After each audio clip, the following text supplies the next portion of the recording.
그럼 오늘 강의를 본격적으로 시작해 보도록 하겠습니다. 오늘은 드디어 신약 시작인데요. 신약 시작인데 마태복음부터 마태, 마가, 누가, 요한 이 사복음서에 대해서 배워 보도록 하겠습니다. 정말 구약이 길었다면 길고 짧았다면 되게 짧았던 시간인 것 같아요. 그래서 금방 지나간 것 같고 이제 신약이 이제 단순 이제 3회 오늘 포함해서 3회면은 3주면 이제 마무리되는 것 같습니다. 네, 그러면 신약의 구조를 한번 잠깐 살펴보도록 하겠습니다. 신약의 구조예요. 네, 여기 복음서, 역사서, 또 바울서신, 일반서신, 예언서 이렇게 되어 있습니다. 신약은 총 27권이죠. 여러분 아시죠? 네, 그 27권 중에서 이제 복음서는 4권이고 역사서는 이제 1권, 사도행전, 그리고 이제 서신서, 바울서신과 일반서신을 나뉘는 이 서신서, 그리고 예언서 이렇게 되어 있습니다. 이게 신약의 구조입니다. 네, 간단하게만 하고 넘어가도록 할게요. 첫 번째로 살펴볼 거는 이제 복음서라는 거예요. 이 복음서. 이 사복음서라고 불리는 이 복음서 자체를 좀 우리가 좀 알아보려고 해요. 이 복음서란 과연 무엇일까? 이 복음서는 복음을 뜻하고 있고 복음을 담고 있어서 복음서라고 하겠죠.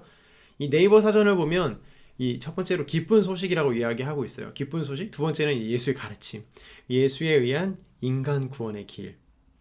세 번째는 신약 성경에서 예수의 생애와 교훈을 기록한 4가지 성서다라고 복음서에 대해서 이야기하고 있습니다. 이 3가지 다 맞아요. 근데 우리가 알고 있는 그 복음서의 정의는 바로 이 살아계신 예수님이다라는 거예요. 살아계신 예수님.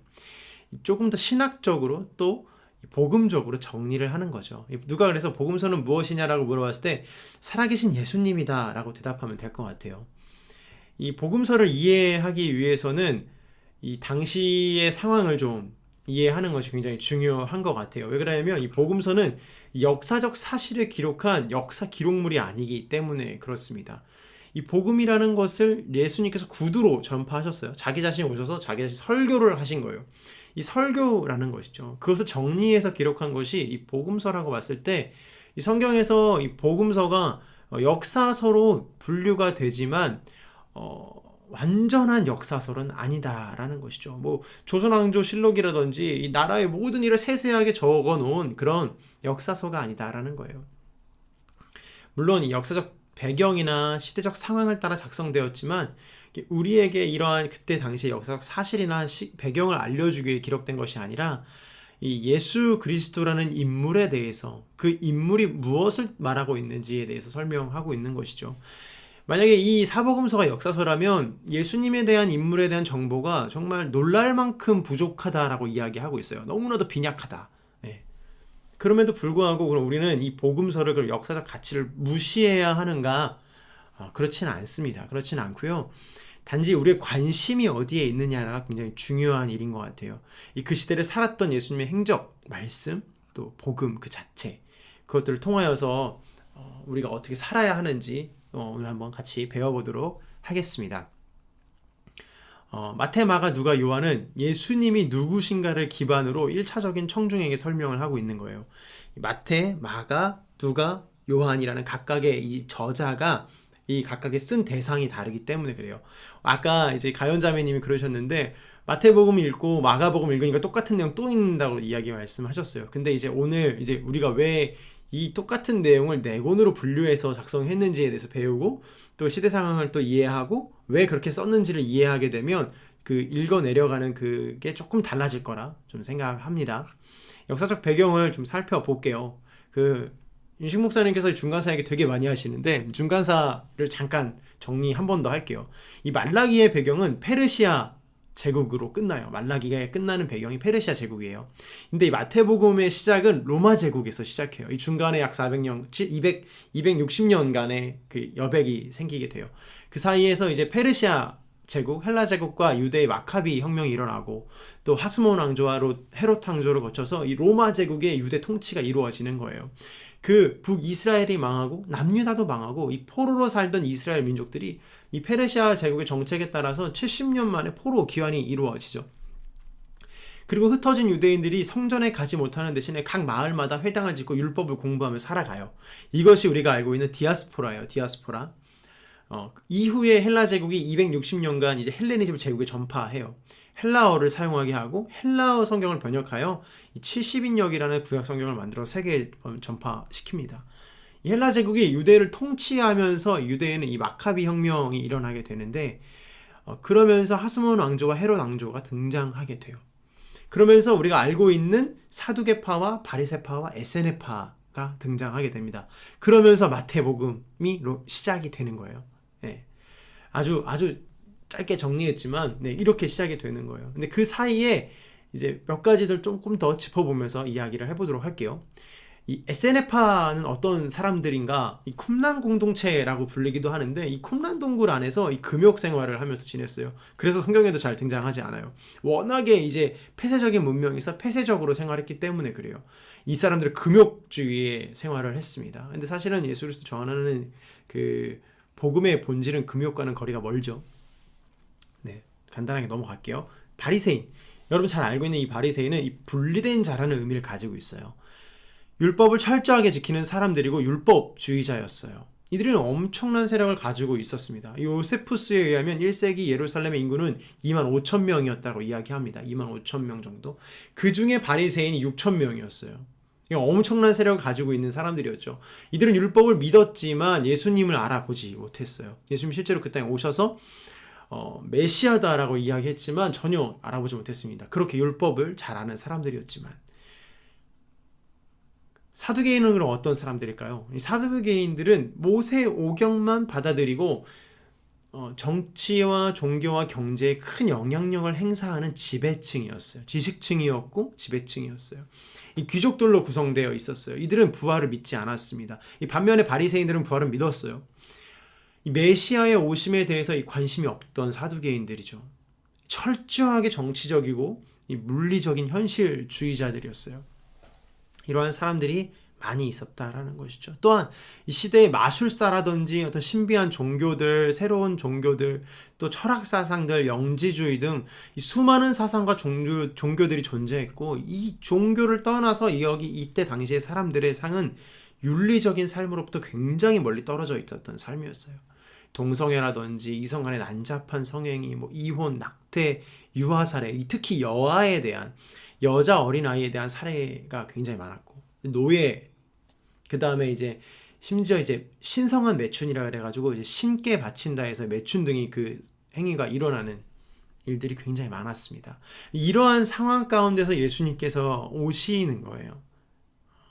예수님 복음을 선포하기 시작하시는 것입니다. 이게 참 멋있지 않습니까? 굉장히 혼탁하고 어두웠던 이 혼란한 시대에 예수님이 오시는 거예요.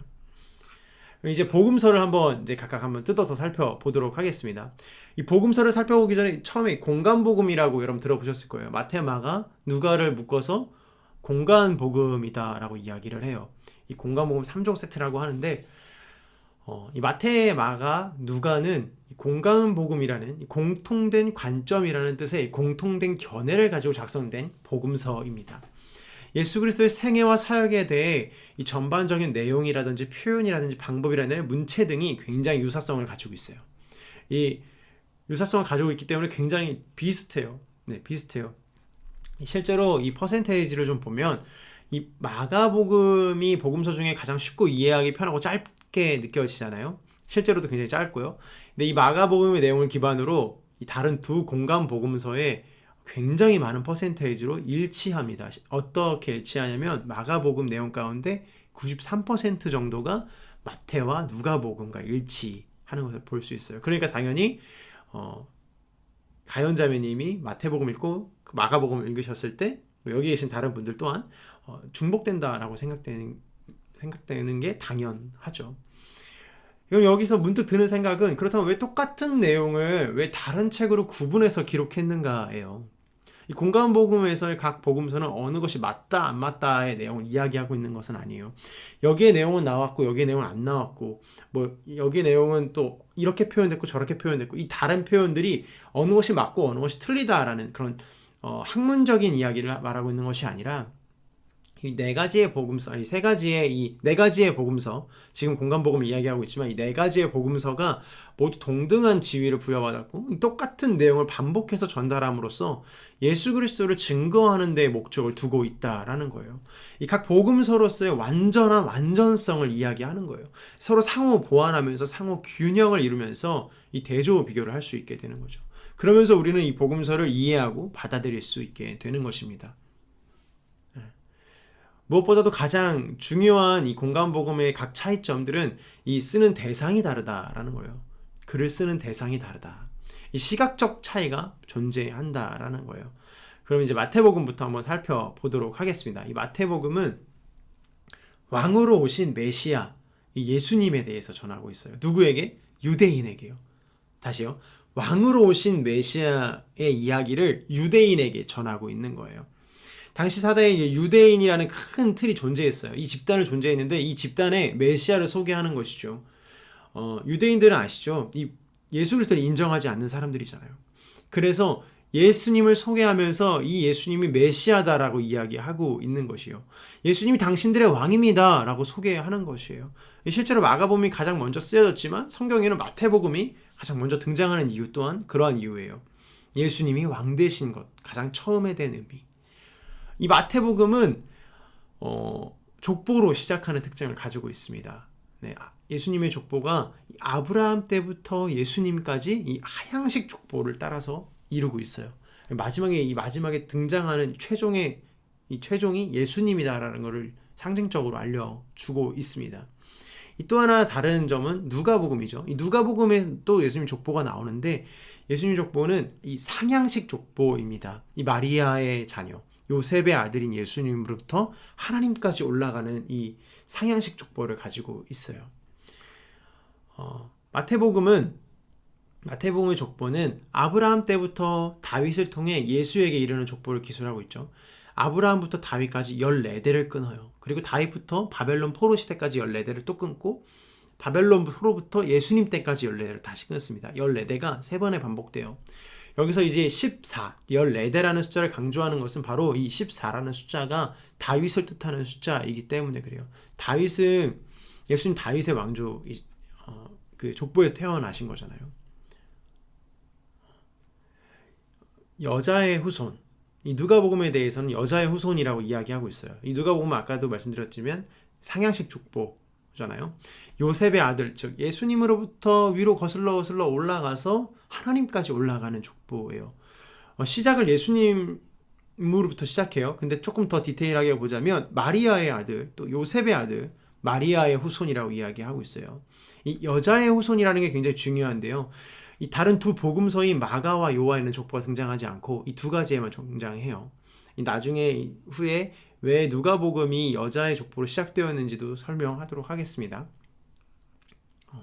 이 마가복음에는 족보가 등장하지 않는 이유는 마가복음의 문체와 특성이 이 종으로 오신 예수님을 뜻하고 있기 때문에 그래요.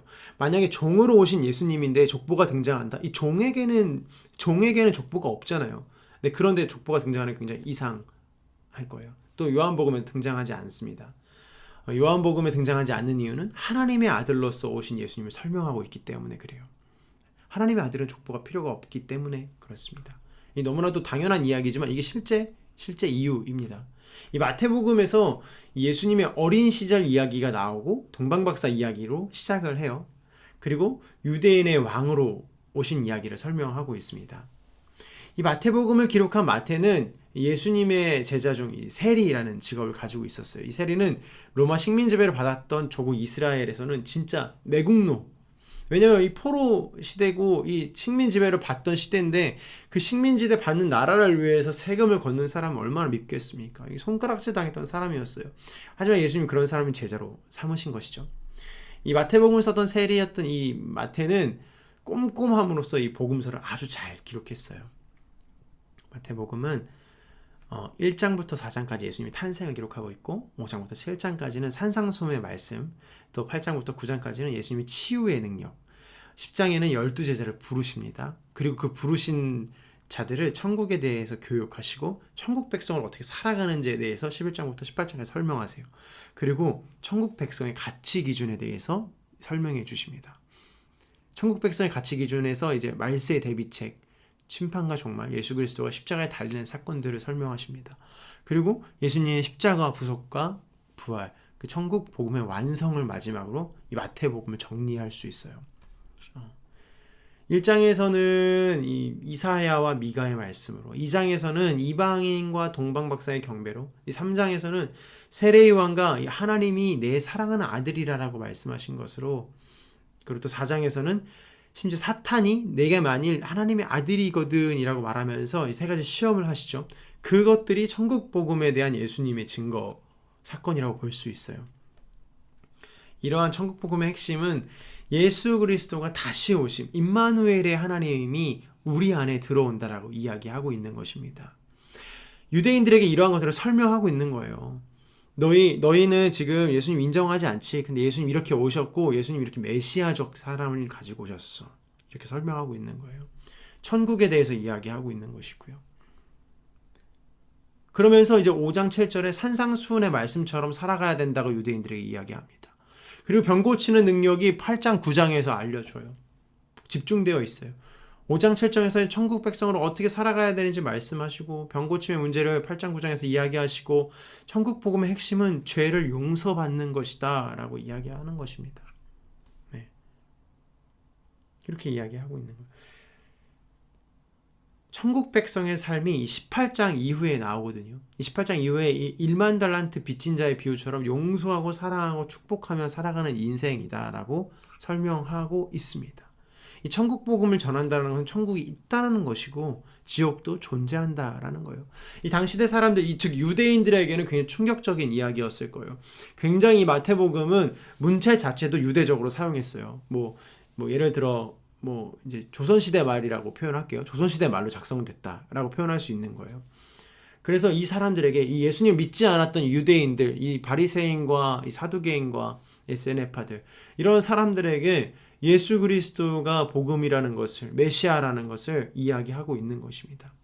마태복음 25장 48절에 그들은 엄벌에 의인들은 영생에 들어가리라 하시니라 이렇게 말씀하고 있습니다. 경고하는 것이죠. 예수로 사는 자와 자기 의로 사는 자를 비교하면서 영생과 엄벌에 대해서 설명을 하고 계시는 것입니다. 말세의 대비책으로 깨어있는 것, 그 다음에 세상에 빠지지 말고 하나님의 말씀에 집중하는 것, 마지막으로 이 충성된 종으로 살아가야 한다라는 내용이 바로 마태복음이다라는 것입니다. 마가복음을 살펴볼게요. 이 마가복음은 이 베드로의 제자였던 마가가 기록했어요. 16장으로 복음서 중에 가장 짧고 가장 먼저 쓰여졌어요. 아주 상세하게 기록되어 있다라고 이야기해요. 이것은 이제 베드로에게 디테일하게 이 이야기를 들었다라고 이야기합니다. 이 공간복음서에서 같은 내용이다 하더라도 마가복음이 아주 자세하게 쓰여져 있거든요. 이 마가복음의 전반부는 1장부터 9장까지 이 하늘나라의 정보, 즉 이 하나님 나라의 비밀을 말하고 있어요. 그 비밀은 바로 이 죄를 사하는 권세를 가진 예수 그리스도를 뜻하고 있습니다. 다시요. 1장부터 9장까지는 하나님 나라의 비밀을 말하고 있는데 그 비밀은 죄를 사하는 권세를 가지는 예수 그리스도입니다. 이 후반부는 10장부터 16장까지로 이루어져 있는데 이 하나님의 나라를 예수 그리스도의 이 십자가를 전해야 한다라고 이야기하고 있습니다. 하나님 나라를 위해 예수 그리스도의 십자가의 이야기를 전해야 한다. 이 제자된 복음, 예수 그리스도를 이야기하고 있는 것입니다. 도가 빠졌네요. 예수 그리스도께서는 이 권세를 가지고 계십니다.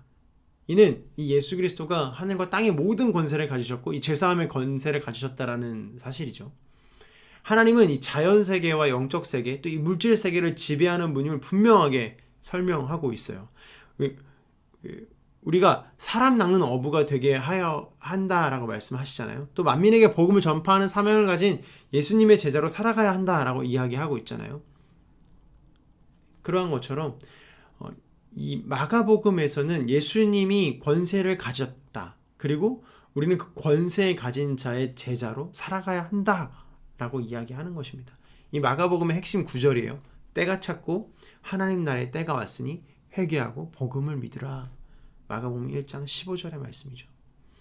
이 다른 복음서와 달리 이 앞에 뭐 족보라든지 다른 기타 여태 서론들이 빠지고 바로 본론으로 들어가요. 때가 찼고 하나님의 나라가 가까이 왔으니 회개하고 이제 복음을 믿으라. 너무나 다급해요. 하나님의 제자, 예수님의 제자가 되어야 된다라고 이야기하는 것이죠. 누구에게 이야기하나요? 로마인들에게 이야기하고 있는 것입니다. 로마인들에게. 굉장히 잘 살고 부유했던 그들에게 하나님의 나라가 도래했다. 너희 회개해라.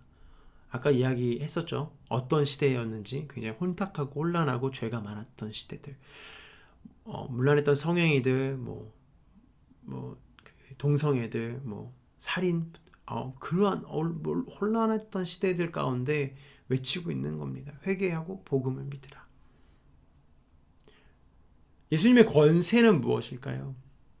그렇다면 예수님의 권세, 이 마가복음에서 이야기하고 있는 예수님의 권세는 첫 번째는 세상을 이기는 권세입니다. 두 번째는 영적 세계, 즉 사탄을 이기는 권세입니다. 셋째는 물질 세계, 즉 사망을 이기는 권세입니다. 이 로마인들에게 이렇게 이야기하고 있는 거예요. 당신의 세상이 진짜 세상인 것 같지? 당신들이 꿈꾸는 철학 사상이 진짜인 것 같지? 당신들이 손에 쥐고 있는 물질이 진짜인 것 같지? 그것이 아니다. 예수님께서 진짜 권세를 가지신 참된 왕이다 이야기하고 있는 것입니다. 그렇다면 이 사람을 낚는 어부의 역할을 하는 제자들의 이 신앙생활은 어떻게 해야 될까요? 첫 번째는 외식적인 종교 행위를 버리고 하나님의 말씀을 품고 살아야 해요. 두 번째는 자기를 부인하고 자기 십자가를 지는 삶을 살아야 합니다. 세 번째는 하나님 나라를 위하여서 하나님 나라와 의를 구하는 예수님의 동역자로 살아야 한다라는 거예요. 다시요. 예수님 권세가 있으세요. 세상을 이기는 권세, 영적 세계를 이기는 권세, 물질 세계를 이기는 권세. 우리를 살아나는 어부로 부르셨어요. 제자로 부르셨어요. 제자된 신앙생활을 어떻게 해야 할까요? 외식적인 종교 행위를 버리고, 이것은 중언부언하는 것, 그냥 선데이 크리스찬, 여기 계신 분들은 안 그러실 줄로 알지만 그런 것들 다 버리고 하나님의 말씀을 진정한 내 마음에 품고 살아가야 한다는 것. 자기를 부인하고 자기 십자가를 지는 삶, 이게 제일 어렵죠. 이게 제일 어렵죠. 하나님 나라를 위하여 하나님 의를 구하는 것, 예수님의 동역자로 살아가는 것, 이것이 바로 마가복음에서 이야기하는 예수 그리스도의 제자로 살아가는 방법이에요. 누가복음을 설명하도록 할게요. 누가복음은 예수님의 이 어린 시절에 대해서 설명을 하고 있어요. 굉장하게 디테일하고 자세하게 설명하고 있습니다. 이 누가복음의 저자인 누가는 의사였죠. 그 의사였기 때문에 더 디테일할 수 있었던 것 같아요. 예수님이 태어나실 때 목자들과 함께 있었던 상황들, 또 12세 때 성전에서 있었던 상황들, 어미여 내가 어디 있는 줄 알았나이까 당연히 성전에 있지 않겠습니까? 라고 말했던 사건들이죠. 특별히 여자의 후손으로 오신 예수님의 족보를 통해서 이 십자가 구속을 완성하시는 분임을 증언하고 있어요. 그래서 이 누가복음은 소외계층의 복음서라고 이야기합니다. 특히 어린 아이와 여인에 대해서 굉장히 디테일하게 썼기 때문에 그래요. 시대상이 어떻다고 그랬죠? 그 여아살인에 대해서 굉장히 이야기를 많이 했죠. 어린 아이를 죽이는 것, 노예제도들, 누가 노예가 됐겠습니까? 힘이 없는 여인들과 아이들이었겠죠. 성폭력들, 이 성문제들 굉장히 심했다고 이야기하고 있어요. 이 누가복음에서 그러한 계층에 있는 사람들을 위해서 향해서 대상을 가지고 쓴 거예요. 누가복음은 그렇게 쓰여졌습니다. 또한 누가복음은 이 친구로 오신 예수님을 표현하고 있어요. 예수님 친구로 오셔서 잃어버린 죄인을 회개시키러 오신 예수님을 설명하고 나타내고 있다는 것이죠. 이 15장의 잃은 양의 비유를 통해서, 또 잃어버린 드라크마의 비유를 통해서, 이 탕자의 비유를 통해서 19장의 이 세리장 삭개오의 이야기가 바로 이러한 이야기들입니다. 또한 이 성령의 사역을 부각시키고 있습니다. 누가복음은 성령의 사역을 부각시키고 있어요. 누가복음에서 가장 유명한 말씀이죠. 주의 성령이 내가 임하셨으니 이는 가난한 자에게 복음을 전하게 하시려고 내게 기름을 부으시고 나를 보내사 포로된 자에게 자유를, 눈먼 자에게 다시 보게 함을 전파하며 눌린 자를 자유롭게 하고 주의 은혜를 전파하게 하려 하심이라. 이렇게 이야기하고 있습니다. 성령의 사역을 부각하는 것, 사도행전에서는 오순절 성령 강림 사건을 설명하면서 이 성령에 대해서 크게 부각시켜요. 그리고 또 예수 믿는 우리의 사명은 바로 증인이다라고 이야기하고 있어요. 그게 사도행전에서 이야기하고 있어요. 근데 이미 누가복음에서 우리에게 그 성령을 부어 주신다라고 이야기하고 있습니다. 예수님이 우리의 구원자시고 또 우리를 위해 십자가에 달려 죽으시고 이 3일 만에 부활하셔서 우리의 주님이 되셨다라는 사실을 사람들에게 전하는 증인이 되라고 이야기하고 있는 거예요. 누구에게요? 연약한 자들에게요. 여자와 아이들에게요. 내가 너희의 기름을 부어줄게. 그리고 가서 포로된 자에게 자유를 선포하고 눈먼 자를 자유케 하고 눌린 자를 자유롭게 해라. 이렇게 말씀하고 계시는 거예요. 오늘날 우리에게도 성령을 부어주시는 이유가 분명히 존재합니다. 단순히 우리의 삶을 잘 살고 우리가 먹고 마시고 또 우리의 신앙생활을 잘하기 위함이 아니죠. 우리에게 성령을 부어주시는 이유는 2000년 전과 동일해요. 2000년 전과 동일해요. 나를 보내사 포로된 자에게 자유를, 눈먼 자에게 다시 보게 함을, 눌린 자를 자유롭게 하는, 주의 은혜의 해를 전파하게 하려 하는 것. 이게 오늘 저와 여러분에게 주시는 하나님의 은혜인 줄로 믿습니다. 특별히 갈릴리 지역은 왜 이렇게 포로된 자들에 대한, 눌린 자들에 대한 이야기가 많은가 하면, 이 갈릴리 지역은 이 북이스라엘의 영토였다가 이 아수르라는 제국에 침략당한 도시였어요. 그래서 포로도 많고 눌린 자가 많았던 거예요. 예수님께서는 이사야의 예언대로 갈릴리 땅에 오셔서 이 사망의 그늘에 있는 자들을 해방시키는 작업들, 그 사역들을 감당해내고 계셨어요. 예수님의 중심 사역은 제자들을 부르시고 무리들의 질병을 고쳐 주시며 이 하나님 나라의 비밀을 선포하고 이 사망의 죄로부터 해방하고 죄인들을 불러 회개시키는 것입니다. 이 누가복음에 예수님의 공생애를 시작하면서 이 갈릴리를 출발하여 유대 지역을 거쳐서 예루살렘을 향해 나아가는 방향으로 서술이 되고 있어요. 갈릴리를 출발했다라고 이야기하고 있어요. 갈릴리는 어떤 자들의 땅이라고요? 포로된 자들의 땅. 거기서 시작하셨던 거예요. 유대 지역을 거쳐서 유대인들이 지내는, 예수 그리스도를 부인하는 곳, 그것을 거쳐서 왕의 땅, 약속의 땅 예루살렘으로 들어가는 것이죠. 누가복음 9장 51절에 이렇게 나와 있습니다. 예수께서 승천하실 기약이 차감해 예루살렘을 향하여 올라가시기를 굳게 결심하셨다라고 이야기해요. 여러분 여기서 어떤 게 느껴지시나요? 굳게 결심하셨다라는 것에 어떤 것이 느껴지시나요? 예수님이 참 인간이셨어요. 예수님 참 인간이셔서 올라가는 모든 과정을 굳게 마음을 먹으셨던 거예요. 예수님께 십자가 달리실 거 너무나 잘 아셨어요. 고통당하실 것도 너무나도 잘 아셨어요. 그러나 굳게 결심하시고 그 길을 가려고 마음 먹으셨다라는 거예요. 오늘 여기에 모인 저와 여러분 가운데 믿음을 향한 굳은 심지가 있게 되기를 축복합니다. 예수님도 그러하셨던 것처럼, 예수님께서도 굳은 의지를 가지고 그 십자가의 길을 걸으셨던 것처럼 저와 여러분 또한 굳은 의지를 가지고 이 어려운 때의 신앙생활을 이어가게 되기를 축복합니다. 이 누가복음은 계속해서 예수님이 이 땅에 오신 목적이 죄인을 불러 회개시키는 것이라는 사실을 끊임없이 이야기하고 있어요. 끊임없이 이야기하고 있어요. 예수님께서는 승천하시고 십자가에 죽으시고 부활하셔서 승천하시기 때문에 어쩔 수 없이 십자가에 지러 막 가신 것이 아니라 구원의 역사를 이루시기 위해서 굳은 의지를 가졌다는 걸 꼭 기억하셨으면 좋겠습니다. 예수님의 결론은 십자가의 죽음이었어요. 죄인을 불러 회개시키는 것, 죄인을 불러 회개시켰으면 언제 어떻게 해야 하는 건가요? 십자가의 죽음이죠. 십자가의 죽음. 죄의 삭은 사망이잖아요. 이 13장에서 이 좁은 문에 대해서 이야기하고 있는데 그것이 바로 십자가의 길이라고 이야기하는 것입니다. 이 하나님의 나라를 회복하고 병을 낫게 하는 것이 복음이라고 이야기하는 거예요. 예수 그리스도 그 자체. 이런 십자가의 길을 걷는 자는 이 증인의 삶을 살아야 되는 건데 바로 예수님의 왕되심을 인정하는 삶.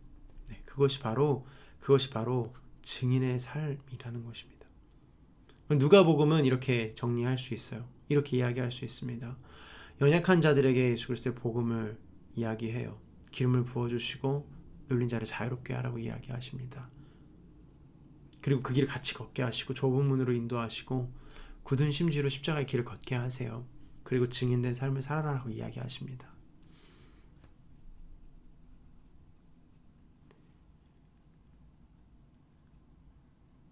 이 증인의 주된 사역은 이 구원의 복음과 이 구원의 삶을 전하는 것. 네. 법정에서 증인이 아무 말을 안 하면 그 사람은 증인이 아닌 것처럼 구원의 복음은 예수님이 나를 구원하신 것에 대해서 증인하는 것입니다. 사랑하는 여러분, 여러분의 삶과 여러분의 직장과 가정 가운데 예수 그리스도의 복음을 증거하는 증인의 삶을 살게 되기를 축복합니다. 이것이 바로 이 그리스도인들의 삶이고 곧 성도의 삶인 줄로 믿습니다. 여기까지가 이제 공간 복음이에요. 공간 복음. 마태, 마가, 누가까지가 공간 복음이에요.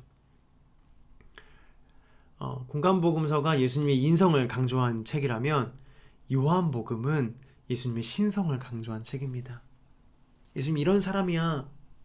예수님 이런 사람이야. 라고 설명을 했어요. 공간 복음에서. 이제 예수님의 신성. 공감 아니고요. 공관입니다.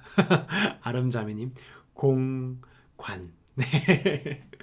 공관 복음이에요. 네. 공통된 관심사를 가지고 썼다 해서 공관입니다. 네. 공통된 관점, 공통된 관심사. 네. 공관 복음. 요한복음은 예수님의 신성을 이야기하고 있어요. 예수님의 신성. 예수님 참 하나님이시고 참 인간이시잖아요. 참 신성에 대해서도 이야기를 하고 있어요. 근데 아까처럼 이 공간복음처럼 시간 순서대로 배열되지 않고 예수님이 메시아 되심을 강조하기 위해서 이 신이 되시는 것, 신적을 강조하기 위해서 예수님에 대한 사건 중심으로 묘사가 되고 있어요. 그 2장의 갈릴리 혼인잔치, 시간상이 아니죠. 네. 첫 번째, 물론 예수님의 연대기적 시간이 있지만 시대적 상황이 아니죠. 이 갈릴리 혼인잔치의 이야기들, 그다음 니고데모의 이야기, 4장의 이제 수가성 여인의 이야기, 병고침, 5장의 베데스다 연못에서 병고친 사건들, 6장의 오병이어 사건들, 점점 사이즈를 키워가면서 예수님 메시아로서의 하나님의 아들이심을 선명하게 나타내는 방향으로 있고 요한복음이 스케일이 커집니다. 그러다가 이 마지막 절정은 예수님이 십자가에 달려 돌아가시는 사건이죠. 그리고 예수님의 부활의 이야기를 이 다른 복음서에 비해 굉장히 상세하게 기록하고 있어요. 부활의 이야기를. 그것은 바로 예수님의 십자가의 죽음과 부활이 매우 중요하고 이제 그것은 바로 영생을 우리에게 말씀해 주고 싶으셨던 것입니다. 요한복음은 우리에게 이 영생의 복음에 대해서 이야기해 주고 있습니다. 뭐라고요? 요한복음은 영생에 대해서 이야기하고 있어요. 이 공간복음인 마태와 마가, 누가복음은 예수 그리스도의 생애와 사역에 초점을 맞추어 기록했습니다. 예수님이 어떤 분이신지, 시대에 어떻게 반영되고 있는지 이런 것들을 기록하고 있어요. 그러나 요한복음은 예수님의 신성을 강조하였기 때문에 영생을 기록하기 위한 목적이에요. 요한복음 5장 39절에 이렇게 이야기하고 있습니다. 너희가 성경에서 영생을 얻은 줄 알고 영생을 얻은 줄 생각하고 성경을 연구하거니와 이 성경이 내게 대하여 증언하는 것이라. 성경에서 영생을 얻는 줄 생각한다라고 이야기하고 있는 것입니다. 네. 그리스도, 바로 예수 그리스도가 영생이다라는 거예요. 이때 당시에 시대상은 영생이라는 단어가 굉장히 중요했거든요. 어떻게 하면 영원히 사는가? 사후세계는 무엇인가? 철학적 관점에서 굉장히 사람들이 논쟁거리가 많았습니다. 이 요한복음을 이 사복음서의 결론적으로 본다면 그리스도께서 오시고 말씀을 전하시고 가르치시고 또 여인들, 어린아이들, 그리고 죽으시고 영생이라고 볼 수 있는 거예요. 이렇게 스토리가 이어지는 것입니다. 그래서 순서 배열이 마태, 마가, 누가, 요한인 것이에요. 이 하나님의 이야기, 이 땅에 내려온 것이 마태복음이고 이 마가복음은 이 제자 훈련을 통해 천하에 다니면서 복음을 전파하는 세계 선교에 대한 목적들. 회개해라, 천국이 가까웠다. 제자가 되어라, 하나님 말씀 전파해라. 마가복음이고요. 누가복음, 성령의 인도하심을 따라 예수님의 증인이 되어라. 마지막으로 요한복음은 예수님이 영생이시고 생명이다 라고 이야기하는 것입니다. 이 사랑하는 여러분, 우리의 삶의 모든 기준과 영생은 예수 그리스도인 줄로 믿습니다. 영생의 비전을 붙잡고 살아가는 비결은 이 말씀을 믿어지는 은혜, 말씀에 압도되는 은혜예요. 영생을 볼 수 없잖아요. 영생을 체험할 수 없잖아요. 요한복음에서 이야기하는 영생의 은혜는 이 말씀에 압도되는 것, 말씀이 믿어지는 은혜, 그것입니다. 이 내 힘이 아닌 말씀으로 나의 심령을 뚫고 나와서 역사하는 능력들, 말씀이 살아 움직여서 나를 완전히 변화시키는 능력들, 우리가 통독을 할 때 이러한 은혜가 저와 여러분 가운데 있기를 축원합니다.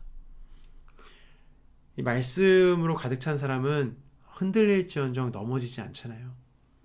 말씀으로 충만한 사람은 어떤 시련이 와도 말씀으로 그것들을 이겨낼 수 있잖아요. 이런 말을 해요. 세상에 찬양하는 사람은 많다. 기도하는 사람은 부족하다. 그럼 말씀 있는 사람은 정말 드물다라고 이야기해요.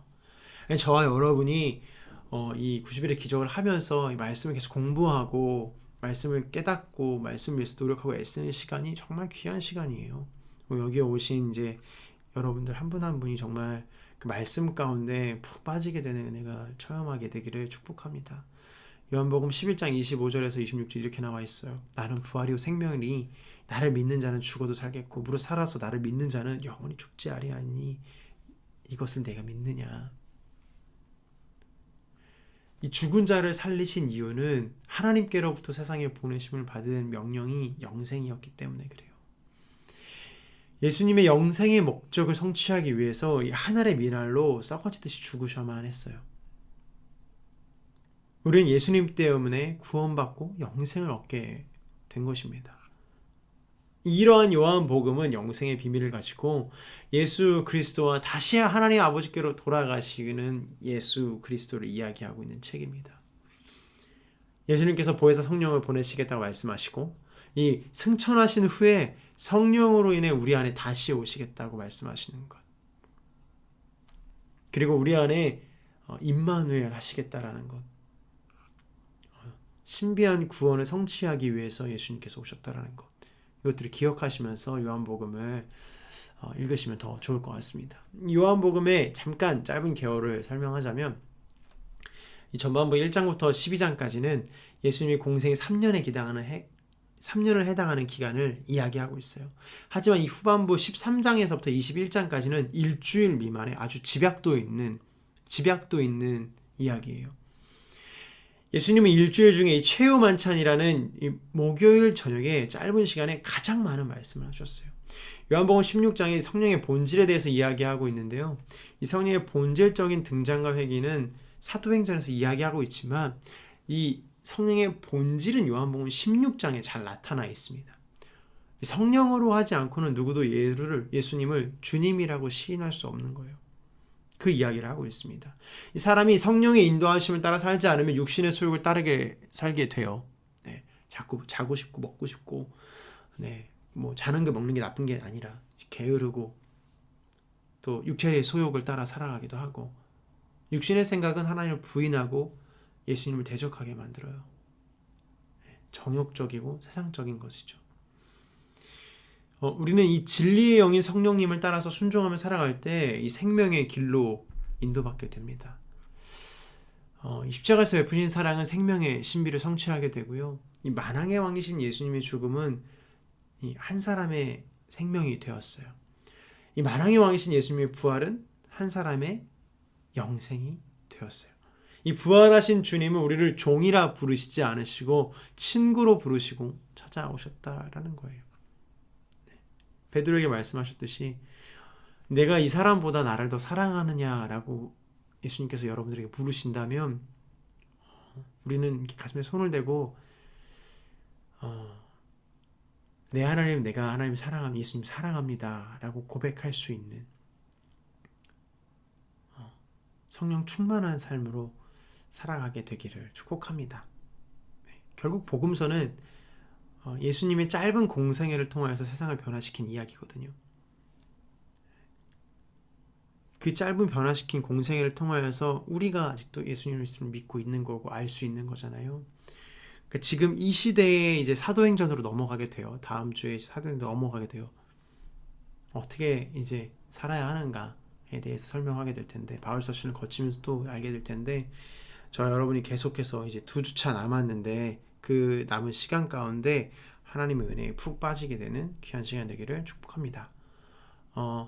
늦게 오신 분들이 계실 줄로 알고 마지막 정리를 한번 해보도록 할게요. 굉장히 중요해요. 이것만 들으셔도 여러분 복음서를 이해하시는데 굉장히 큰 도움이 되리라 믿습니다. 마태복음이에요. 마태복음, 마가복음, 누가복음, 요한복음. 저자의 직업은요, 마태복음 세리였어요. 마가복음 선교사죠. 마가는 선교사였어요. 누가는 의사였고요. 요한복음은 요한이 어부였습니다. 이 대상은 마태복음 유대인에게 썼습니다. 유대인에게. 그래서 그리스도의 의가, 그리스도의 약속이 하나님의 나라를 도래시킨다라고 주제에 이야기하고 있는 거예요. 구원의 예약을 성취를 강조하고 있어요. 유대인들에게 너희를 구원하실 분들이 예수님이야 라고 이야기하는 겁니다. 그래서 유대적 색채가 강합니다. 성격이 예언적이고요. 족보가 있습니다. 예수님이 족보가 있어요. 그리고 최후의 진술이 메시아이심을 부활로서 증거합니다. 믿어라. 유대인들아 믿어라. 신학적 강조 중에 새 율법, 구약에서 끝난 그 율법, 모세오경 율법이 아닌 예수 그리스도가 이야기하는 율법, 그 율법을 이야기하고 있는 것입니다. 마가복음이에요. 마가복음 로마인에게 썼어요. 로마인에게. 그리스도가 하나님 아버지께 순종함으로써 세상을 이기는 것. 주님의 행적을 이야기하면서 고난을 강조했어요. 예수님께 종으로 오셨다라고 이야기하고 있습니다. 로마인들에게요. 로마인들은 아까 설명했지만 굉장히 부유했고 타락했고 그런 사람들이었죠. 성격은 실제적이에요. 현실적으로 썼어요. 족보 존재하지 않아요. 바로 이야기하죠. 회개하라 천국이 가까이 왔느니라 라고 이야기하고 있습니다. 최후의 진술은 예수님께서 영광 속에서 승천하실 것이다 라고 이야기하고 있고, 신학적 강조점은 예수님의 능력을 이야기하고 있습니다. 너희가 믿을 것이 예수님 능력밖에 없다 라고 이야기하는 것이죠. 누가복음은 의사가 썼어요. 누가가 썼죠. 누가가 의사였습니다.